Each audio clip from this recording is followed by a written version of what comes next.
Hello, everyone, and thank you so much for joining us today as we have one of our webinar series on community resilience, leveraging community pre and post disaster. My name is David Dugard. I am the program director for the Commons for Justice grant, and we are joined with some of our lovely faculty and community partners here today. Would you guys like to introduce yourselves? Hi, I'm Diane Benitez. I'm faculty here. I teach in the public administration department. Um, I'm also work with Missy Carter with our Global Indigenous Forum, which tries to bring all Indigenous issues, not only in our community, but worldwide, to be addressed academically, emotionally, support system for our students, and to get everyone involved together. We're all sharing the same school. And I'm Rachel Prestipino. I'm the Vice President of Policy and Community Engagement with Catalyst Miami, one of the community partners. I'm Ellie Del Corto. I'm the Director of Grants with the Alapata Collaborative, one of the collaborators and partners for the Commons for Justice project. And I'm Sandra Dennis. I'm the Executive Director of the Miami Worker Center. Thank you all so much for joining us today. And let's jump right into it. So, how do you define resilience for coastal communities like Miami when it comes to disaster preparedness and response?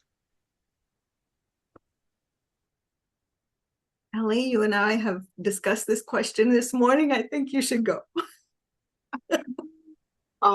Well, the first thing, and we'll mention, is that the phrase itself, resilience, over the years has become a very loaded phrase, but especially in communities like ours, that are in Miami in general, that is at the forefront of facing climate change.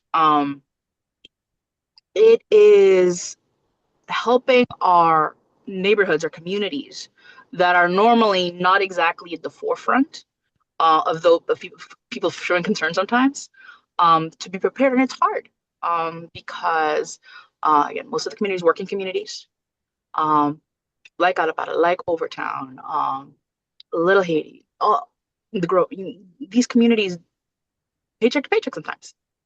And so it's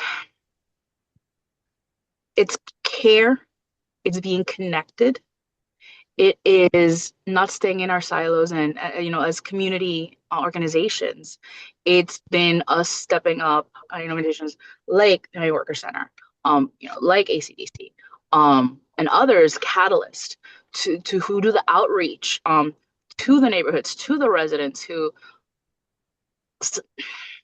my favorite phrase I always hear is like, well, it's online. Not necessarily everybody's online.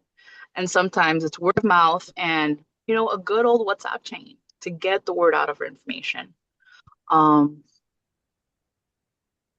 Sometimes the community organizations, we're resilient because we have to, not because we want to continue to be resilient, but because we do it, and because our neighborhoods need it. We've all become more adept at getting that word out, getting the information out, and responding to those needs. I'd like for us to get to the point that, it won't be necessary, but we know that the fight's still going. So, Diane, you want to elaborate a little bit, or Sandra? Sure. Like you said, it'd be great if we didn't have to know so intimately what resilient means. However, that may never change. Like I said earlier, we have to be resilient to different things, and some things we just haven't experienced yet. So as things evolve, we all have to be resilient, but knowing what our strengths are, knowing what our weaknesses are, those are what communities do. One of the things that I love about certain of my communities are that we know who our vulnerable are. We know who needs the extra hand at a certain time before a major event, say a hurricane or flood. Afterwards, checking on them to make sure that they got through, they don't need any additional help, and then working together to clean whatever we have to as a community. This is what communities do. Unfortunately, we have lost some of that connection with the land and our communities. So as long as we force ourselves back into being that resilient self, we build the communities we want to live in. Rachel? Mhm. Yeah, I'll add. I mean, I think that one of the reasons we keep saying that resilience is a loaded term is because it sort of implies withstanding without like prospering or thriving. Like this idea that we're like a storm, being or we're like a tree kind of withstanding a storm all the time. But we don't want to just be communities that are like just always bracing or like gritting our teeth for the next disaster, right? Like we want this better vision of prospering and thriving, and I think that happens through having networks of community care, mutual aid that many on this call and beyond are forming. And I also think it does require like our political leaders, to be a part of that as well, because we have to be there's both acute response and like chronic climate stressors that we have to be prepared for. So like, in mentioning flooding, when we had a big rain bomb last year, many of our communities could respond to what people need, and kind of like the immediate aftermath.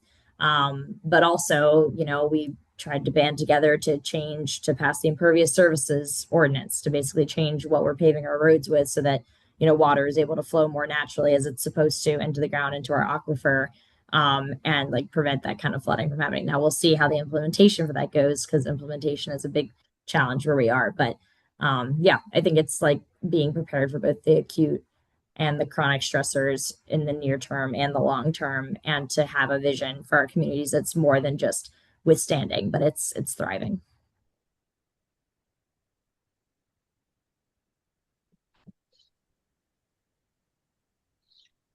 I would offer that I often think about resilience as the depth of the relationships that we have with one another.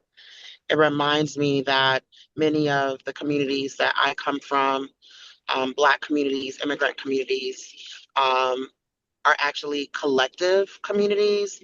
We call it a Kombi community. We believe that everyone is contributing, everyone has expertise. And so we're actually, in the spirit of a resilient community, I also think about how much of it resists. It's our ability to resist us being individualistic and thinking about what is our plan to take care of one another, because we are the first responders for each other and for our communities. And so I think about like how communities, do neighbors talk to one another? Do people who live in buildings have relationships with one another? Do their kids play together? Because those are the folks who are able to stand in the gap when there's an emergency, but also those are the folks who should be at the table who are planning for the future as well. I am a South Floridian. I was here during Hurricane Andrew, and I just tell folks I lived on a block where all the mommies, it was a Black Caribbean working class community. And I remember how shocked I was as a kid to realize that my mom knew how to make fire out of nothing. She's from Haiti. Of course, she would know how to do it, but I was so shocked as a kid.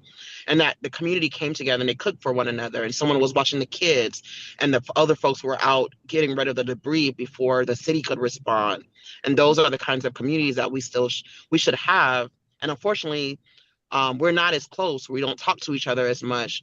But it's the depth of our relationships that allows us to be resilient, alongside what Rachel is lifting up in terms of infrastructure from government. How do communities and our proximity to each other, our relationship to one another, how do we get close enough so that we can, as a collective, have demands towards the government and our resources to ensure that our roads, our communities, the departments and the government respond to us and take care of us in the way that they should.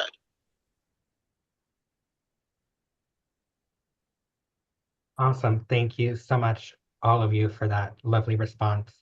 Jumping into the next question.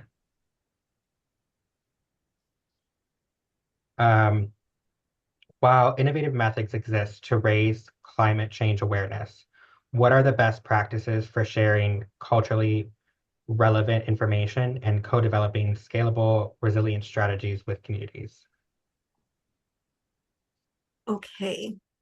Culturally sensitive, culturally relevant are like trigger words for some communities. By acknowledging that everyone's culture is not the same can be as much divisive as collective, but we have to do it with an open mind, not with opinion, not with what we think that culture, their norms are, but by keeping an open mind, by keeping an observation, by learning what we think we know, and then validating what we know through the persons themselves. Ask questions. Each community, I work, a lot of my indigenous communities are not the same. Just because they're all indigenous doesn't mean that they have the same cultural experience. So you can't just go with, this is what I know and it's generally right. No, each community must be respected. Every person requires respect. It's something that should be part and parcel of our political backgrounds as well as our community backgrounds, is being respectful of one another. So it can be culturally relevant and also very similar to your own. Sorry, but those are common issues that I find, is that people make the jump from, oh, I know what's culturally relevant because I read about that. So yeah, I think Sandra's mom's example is like perfectly captures this, right? Like one of the beautiful things about South Florida is that we have people from all over the world, all sorts of countries that are bringing this information with them on how to like be resilient. So, you know, people know how to collect water, make fire, like use the resources, like not only how to like stretch a dollar, but how to use their resources when the cash is meaningless, right? Which it can become in certain times of instability and in the wake of disaster. And you know, it's, yeah, there's folks bringing all sorts of knowledge from different parts of the world and different indigenous cultures. And then just also like neighborhood by neighborhood, like when the county goes out to try to survey flooding in neighborhoods, the only way that they can get that information is by asking people who live there, where does it flood? Like they know where, if you live on your block, you know, on a sunny day where it still floods, right? And you can point that out. And that's the only way that those things are able to be resolved. So I think it's less about like, how do we share culturally relevant information to communities? Like, how do we make it feel like their culture, versus it's just like listening to their knowledge about what it is, and then making sure that knowledge perpetuates, right? Because Sandra lived through this experience, maybe she learned, I'm speaking, you can chime in on this, Sandra, obviously, but maybe you now inherited that from your mother, and like that's so important. And now and all the people that you touch, you're able to like share that information. And I think like just doing like kind of, it may not always be called this or it may not be formal, but like a community resource mapping where we're just knowing like who among our neighbors can do what, who can do the childcare, right? Like Sandra was mentioning, who can be the one who is able to, you know, go get the sandbags, who can do, you know, what are the ways that we can, who has what, and doing this like before the storm, so that, or before the disaster, you know, et cetera, so that we know like who our neighbors are and what resources we have to share. And I think that's the best way to be culturally relevant. That active listening. I would add active listening, absolutely. And to answer your question, Rachel, I did not gain the skills to build fire from scratch, but I did grow the skill around the importance of being in deep community with folks. I would say in terms of cultural competency, I often think about, I'll just say that my background is public health. And so I've done tons of learnings classes on climate. So I just feel I want to say something that, people know. Climate can be very nerdy. It can be very nerdy. It can be super PhD level, carbon markets, all the things that really doesn't leave room for community level expertise. I think about the community that I come from, people who have survived massive earthquakes, people who have survived storms after storms. I mean, the amount of expertise and experience that they have, but don't necessarily feel like they're invited to the table to bring their expertise and their experience because the conversation isn't it quite frankly it isn't always for community. And so I think about ways in which we should see them as teachers and thought leaders and partners, and what would it look like for us to think about cultural competency in that way as well. And I really, really appreciate what Diane is lifting up in terms of Indigenous people who have been the protectors of the land, who have defended the land, who really have so many skill sets and expertise and have so much to teach us about what it means to be one with the land and to protect her. And they live here with us, right? And often they're not at the table, they're invisibilized. And so I think about like less about, because in Miami, it could feel like cultural competency, to your point, Rachel, is like translation and interpretation. But that's not what we're talking about, right? We're talking about deeper connection, deeper understanding, making room at the tables for their experience, for their expertise, for them to actually lead us and better understanding the land. And the last point I'll say around this is like, I was working at Calix Miami, and one of our Prosperity Miami clients came and was like, "Oh, this mango season is off. We're gonna get storms this year." And I'm like, I was like, "Whoa, what is that all about?" And that year Irma came, and I was like, "That lady knew what she was talking about. She knew something about the way the fruits and trees, something about it. She had some knowledge. I can't quite say how scientific it was, but she was spot on. And I feel like there's a lot more folks who can tell us if we listen, if we ask them about warning signs about how we should be thinking about not even the present, but the future as well. And I'll pause there. Totally. That makes me think about one of my colleagues, Camilo, was like with a farm worker. I don't know if they were a recount member or not, but they put their finger down in the soil and was like, shouldn't be wet. Something's off. Like, and I guess they're talking about like inland saltwater and treat. Like, I don't know what science word we would put on that, right? But like, they're just put their finger in the soil and they're like, shouldn't be wet there. It's like that's wrong, right? And it's like that kind of I will never know that. I will never have that knowledge. So how am I supposed to be bringing the culturally relevant information to them? Like, it needs to be the other way around. Good. You guys hit all the things. It's within the community, we like it's almost like honoring the elders and recognizing that knowledge. Which again, we sometimes we can't explain it scientifically, but like they know. And so, apart from, as you said, what they normally think of, translations and stuff. I mean, at least with us, we tap our elders, our senior businesses, and they help us because they'll give us that insight. And yeah, unexpected knowledge comes away. So it's one of those things that's definitely part of that, cultural sensitivity to it. And acknowledgement of the knowledge, I think, is very important.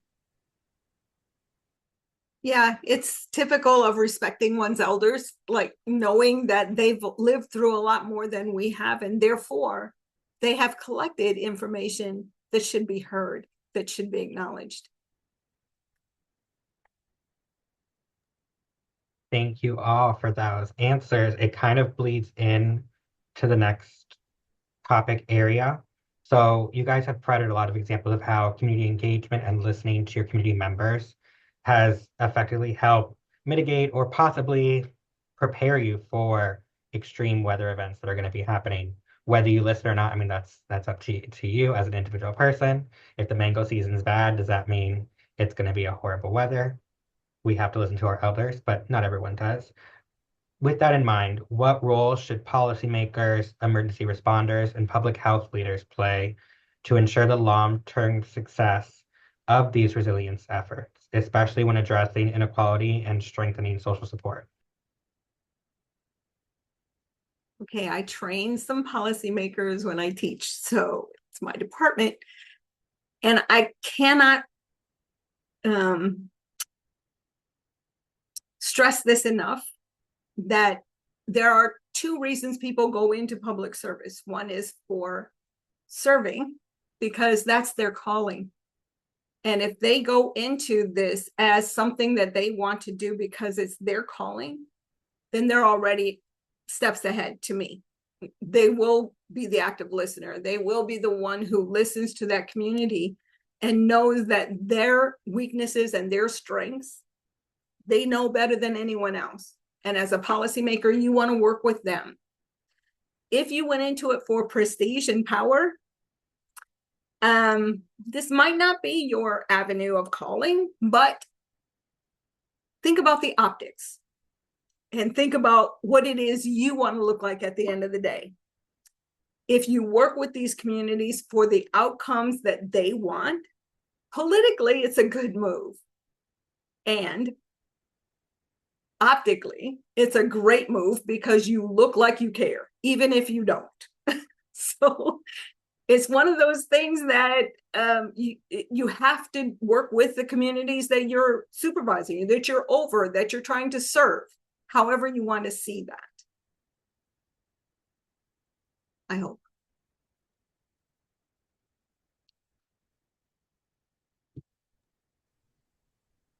I think from policymakers, like the biggest role that I see right now is ensuring implementation, just like not taking their foot off the gas pedal. In light of the fact that, we had all this was supposed to be unprecedented climate investment from the federal government, that, that faucet's been closed off now from the federal government. At the county level, we've got 3 top climate positions that have all been condensed into one. The Office of Resilience, or now Office of Environmental Risk and Resilience, has been downsized by 2/3. In some cases, some of these staff have been put embedded in other departments, and that could be a good thing for integration. But we have all these plans that so many of us on this call and beyond, have worked to create, and alongside policymakers, and especially locally in the last 10 years.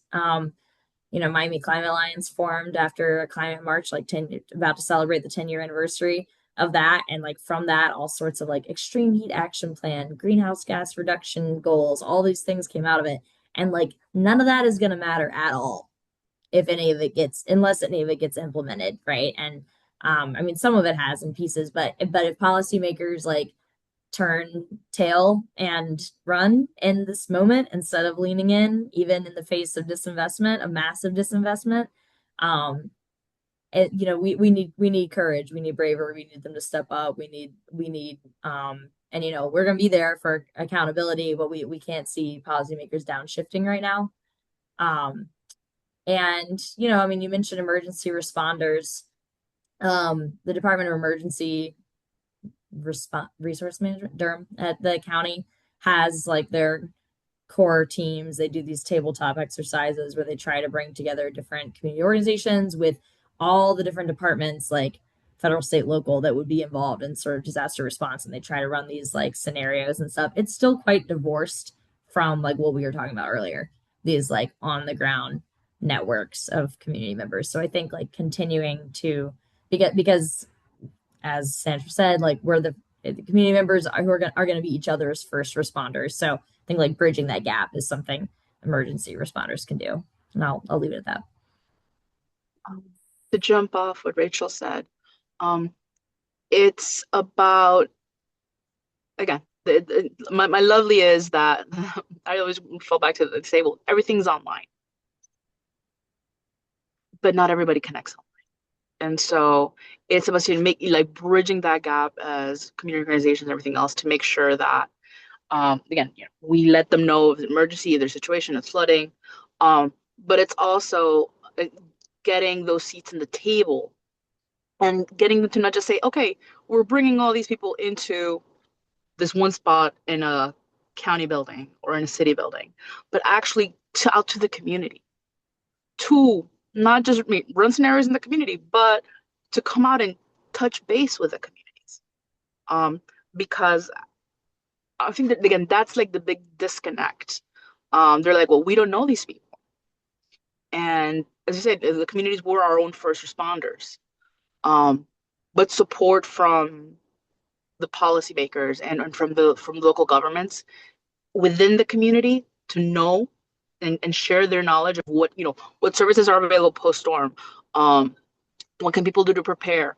So it's not just the community organizations running, but in partnership. So the community knows that this information is coming, it's trustworthy, and to make those extra connections, I think that that's very important, because there is this slight disconnect. I mean, technology and the internet, it's great, but sometimes it feels like it just has created this additional gap, additional space, and it just fills up with that space of like the community itself and like those others not connected. I would add that one of the things that I heard last night and so like timely is that when national is ugly, local is beautiful. And so I think that specifically for local policymakers, this is the time, to Rachel's point, to be bold and to be brave. And I think as a community organizer, I would be remiss if I didn't say it's actually time for us to double down in our organizing to get communities connected to one another, to push the local government in this political context to be bold and to be brave. And so actually Miami cannot afford, this entire region cannot afford to be like, oh, climate funding is done with and, we'll figure it out in 10 years. We actually can't afford that. We see it every day now. We see the flooding. We see the extreme heat. We see that people are basically can't get home if it rains for 45 minutes, an hour in their neighborhood. And so like these are things that we have to respond to right now. And it is up to us to pressure elected officials, policymakers to do right by us, or to think about people in our communities. I think we don't often think about it. I know Calais Miami is thinking about it in their civic engagement work, but it's like, who in our communities are so passionate enough that they should potentially think about what does it mean for them to be a policymaker? But because ultimately, that is their role. That's the role of elected officials, to make policy, to make good policy on our behalf. And often what we see, unfortunately, is policies that might be good for them, good for their campaigns, but not necessarily good for the communities. I'll lastly say I grew up in a community in Fort Lauderdale. I'm a Broward baby. In a community called Merrill's Park. I'm so proud to have grown up in that community. And that community has been flooding since I was in elementary school. And so when the rain bomb thing happened and the airport flooded, I still have friends whose parents own their home. These are people, working class people who own their homes, who are looking at like, I may lose my property because the city has not, now 30 years later, have not dealt with the infrastructure that this community needs to deal with the flooding that they experience. And so, the question that I have for those neighbors is like, how long will you have elected officials who don't respond to you, right? Because this should have been fixed decades ago, right? And what we've seen is an overdevelopment that also puts pressure on the green spaces that allow for rain, the rain and the water to flow into and to absorb the rain. And so curious around like, lots of thoughts in terms of what policymakers can do. But again, also want to say to the people who will be listening to this webinar that, and if they don't do act on our behalf, there's something else that we can do as well. We can think about different candidates. We can also run. There are different ways in which we can engage to ensure that the people who are supposed to work for us work for us. I applaud that. Amen. Yes, yes, yes. At any moment in time, you have to remind the communities that they are the ones who are in charge. The legislators work for them. Quite handsomely, we pay them. to not listen to us is not acceptable. It'd be better to have nobody than to have somebody who ignores you. So Right. sometimes you just have to step out and thank you for putting that out there. Absolutely. Does anyone else have anything they want to add for this one? Beautiful. Thank you guys. That was amazing. And it does already answer another question I had for you guys about, well, I'm going to ask it anyways if you guys have anything to add. If not, we'll move forward. But when looking at facing legislative pushbacks and funding cuts like we're currently experiencing, how can diverse communities collaborate more intentionally across neighborhoods to strengthen climate advocacy and to avoid duplicating efforts? I know, Sandra, you already touched on this a little bit, but is there anything anyone else wants to add? Yeah, I just want to add one more thing. I'm probably going to be the spicier one. I actually reject the notion that there isn't money. We have a big budget. And we know I just experienced the pain of Formula One being here just past weekend and how much traffic that brings. We're going to have FIFA here. Millions of dollars are being allocated. There is money. And so again, I think that there's a notion that we all somehow benefit from the resources and money, millions of dollars that are put on for us to get these large sporting events. There's also questions around then what, I like to say, what have y'all done for us lately? And so for the communities that are flooding, for us who know there are funding cuts at the federal level, this is actually the time for local budgets, local policymakers to get even tighter and clear around what are our priorities in the moment. And our priorities have to be our people, right? And so that's what's coming up for me in terms of not how folks can collaborate, but like really, we need to know line item by line item. I think Engage Miami and Miami-Dade County is doing amazing work helping people understand the budget. Catalyst does some work as well to get really clear on what's happening with the money that we're putting out there through taxes, our money, right? So I think it's time for us to be like, in our personal budgets, when things get tight, all the access, we're like, we got to get really clear on our priorities. I think for Miami and this conversation around climate, this is actually a priority. Keeping people's home in their homes is a priority. Making sure people have healthcare is a priority. Funding for sporting events, if we have time, if we have additional, I guess. I'm not a politician. I'm not in their seat, but I also want to get clear, like real people live in Miami. This is not a fake town of people who just come to party and leave. Real people live here.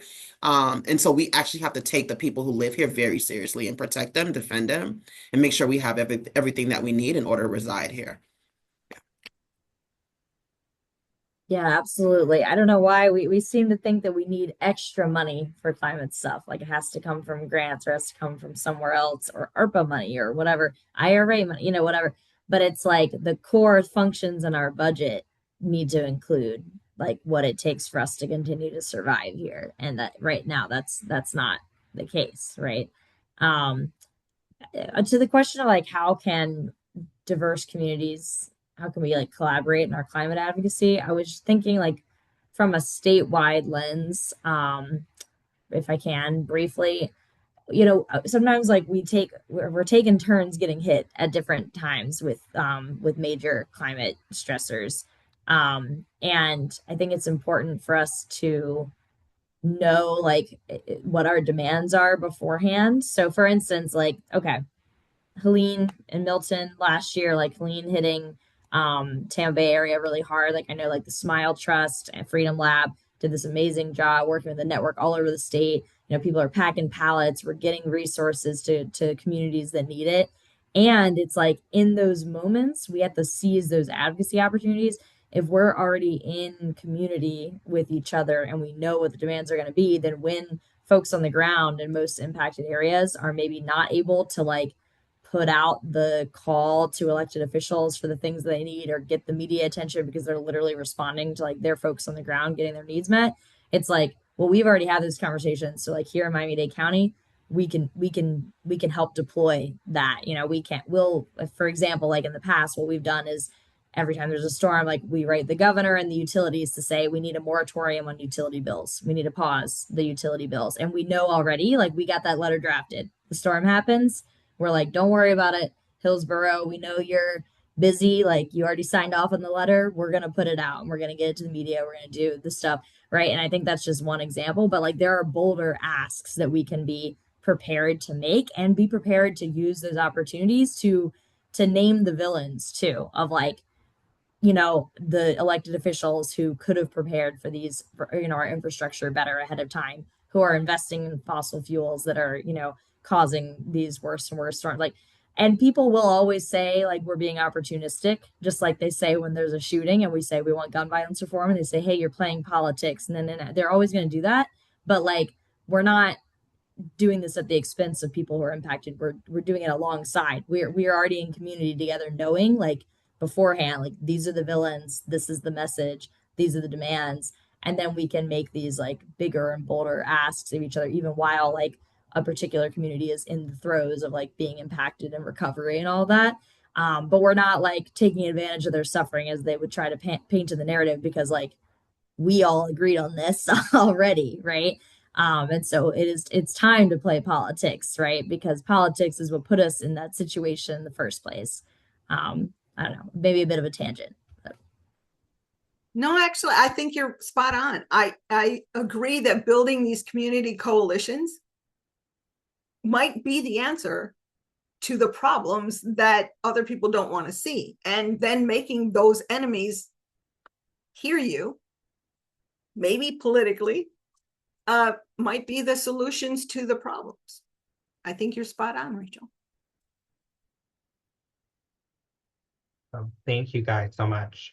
I'm going to jump into another question, and it kind of touches upon something, Sandra, that you mentioned in the Edge of Hope documentary, which I thought was very impactful, the words that you used. But given that many families live paycheck to paycheck and are facing ongoing environmental health issues, what does realistic year-round disaster preparedness look like for them? And what are some low-cost, high-impact strategies communities are using? Yeah, I would just start with, pay people what they deserve in the state, right? I know we've done some work to get the minimum wage higher. We know costs are even higher. If you've gone to Publix recently, it's just unbearable. Rent in Miami is unbearable. So we should start by thinking about, even as employers, if people have people that they employ, people who are domestic workers in your home, your nannies, your house cleaners, your home health aide, think about how much you're paying them. Let's start there, because I think that's something that we want to always lift up. But also I think it's like, again, I want to remind us that many of us come from communities that are very collective. I think about people who may own homes, people who are renting, access to land. What crops are we growing? How do we ensure that we have some level of produce that can be, we call it bartering between each other. My sister and I used to walk 3-4 blocks up to bring mangoes and oranges when Floridians had orange trees to her friend, and they would then send us papaya and avocados, and there was like some sort of bartering that was happening. To me, it's like, again, the mapping that Rachel was talking about, getting clear on who's in your community, who's in your network, who's in your pod, what resources that they have. We all can't have generators, but who does have generators, right? We all can't have we all don't have enough resources to get 100% prepared, but can I count on my neighbor across the street to do that? And are we in relationship and in communication with one another, that we've agreed to certain to meet each other's needs as we can. To me, that kind of community mapping, the needs assessment in the community is spot on. But also, like, in terms of like looking at systemic issues, people need to get paid more. I think the same way that we do I feel like things need to be given. I feel like people in Florida need to be given supplies. I think the notion that we have to pay for all these things when we know what a majority of the people in specifically in South Florida make. They work in hospitality, they work in as farm workers, they work as low entry nursing jobs that don't pay enough. what would it look like for us to feel responsible? Because their ability to to respond and to be safe really impacts us, right? And so I feel like let's get in front of it. Last thing I'll say is I don't have the answer to this, but I'm often curious around how FEMA's money is available. We don't know what's going to happen with FEMA afterwards. I'm like, what would it look like for FEMA money to be available in the preparedness as well? Yeah, I'm not a big wig on Capitol Hill, but those are really good questions because people actually need support in preparing, and whether or not we can have policy or resources available in the preparedness, that'll be really, I think that would make a huge difference. Yeah, I'll pause there.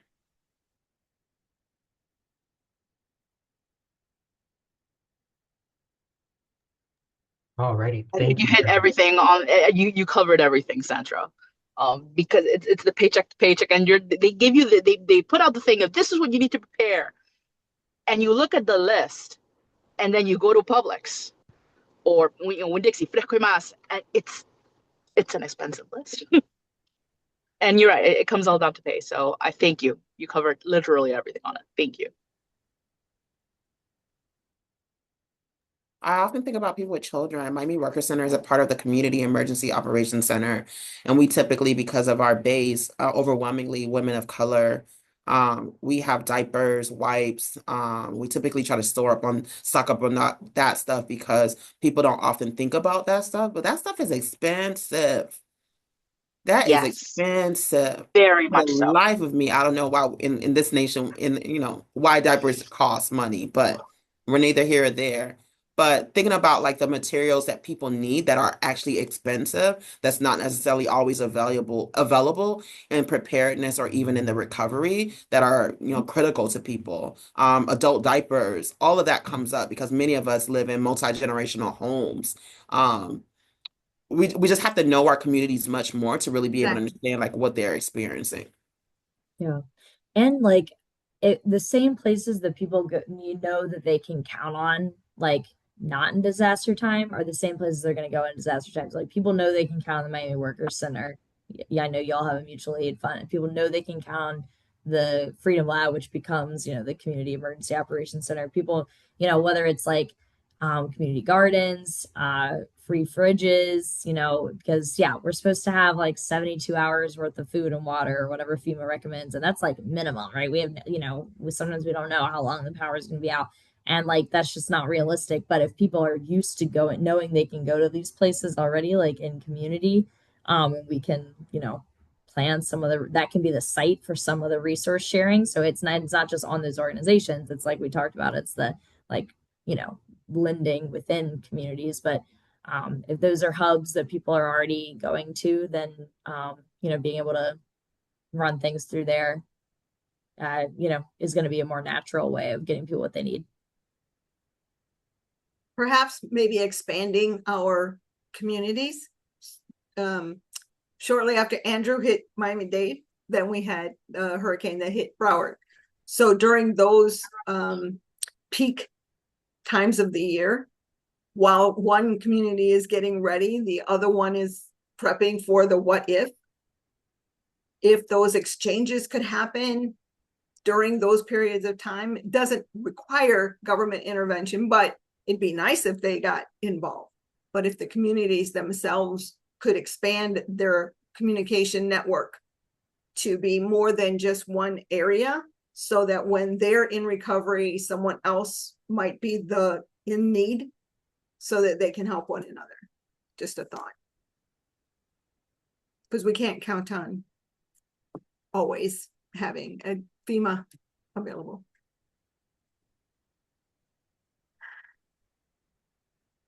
Thank you all. So to close things out, what is one piece of advice you would give to communities or community members looking to strengthen their resilience against the effects of climate change starting today?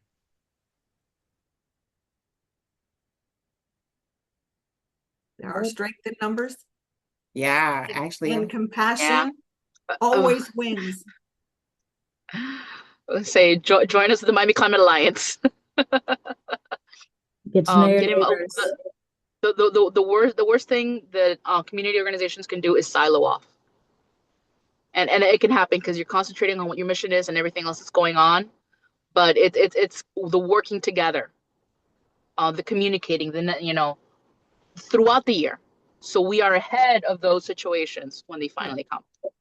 I think that was one of the big light bulbs that went off during this grant period, was how much each community already understood and what they brought to the table together, and how much stronger that was.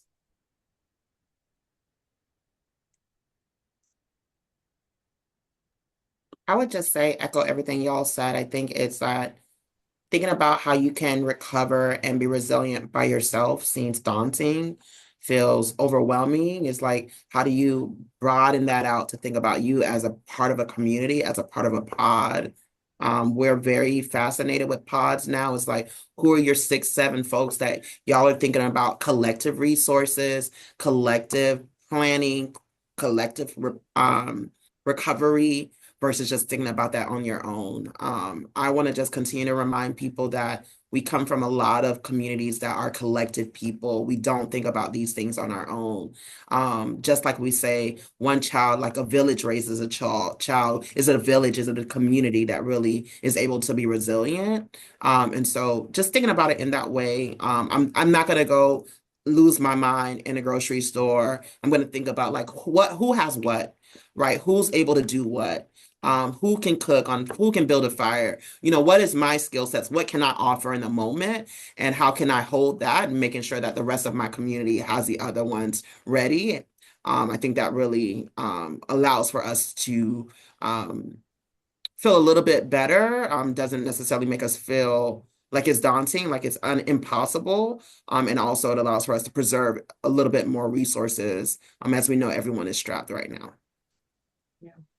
One of the like little bright sides of COVID was we could all probably identify like who was in our little COVID pod, because it's like those were the only people you were allowed to see, whether it was like your family or certain friends or whatever. Like if you most of the time, if you ask people during COVID, like who's in your little pod, people could answer it. So the question, if you ask that now, like who's in your pod, like something's happening, a disaster's coming, we're preparing, like who's in your circle. And so like we should be making sure we can answer that question by getting to know our neighbors, organizing our families, and then connecting with organizations as well. Ellie shouted out the Miami Climate Alliance and others. Like that's definitely part of it. Both of those things, right? Like in our neighborhoods and organizationally across the county. Thank you all so much for joining me today and joining us. For more information on things like this and about these organizations, please visit commentsforjustice.fiu.edu, where you will find this webinar along with many others and more information. Thank you so much.